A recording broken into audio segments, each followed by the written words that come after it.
తెలుగుదేశం అనుకూలురైన వాళ్ళ ఆసుపత్రుల్లో మాత్రమే చేస్తున్నారు. లేదు అంటే గనక అదేది ఎన్ఓసి తీసుకొచ్చుకుని ముఖ్యమంత్రి కార్యాలయం నుంచి చేయాలి.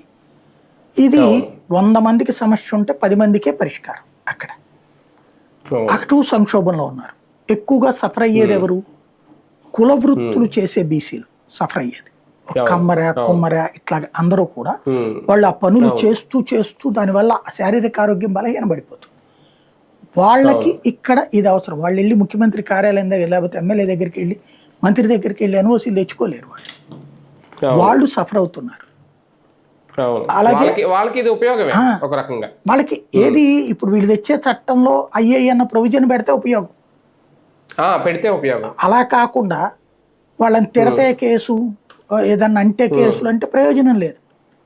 ఇంకోటి ఇప్పుడు కొత్తగా చట్టం ద్వారా వాళ్ళని సపరేట్ చేయడం తప్ప ఇప్పుడు పెన్షన్లలో బీసీలకు ఎవరైనా తీసేశారా? ఫీజు రియంబర్స్మెంట్లో బీసీలకు ఎవరికైనా తీసేశారా? ఆరోగ్యశ్రీ బీసీలకి ఎవరికి లేదని ఏమన్నా చెప్పారా ఇంతవరకు ఎవరన్నా?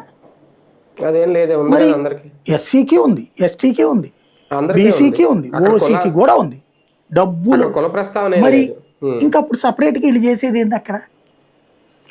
ఆ ఇచ్చేదాన్ని తీసి మళ్ళీ ఇదిగో మీ వరకు సపరేట్ అని చెప్పడం, అంతకు మించి ఏం లేదు.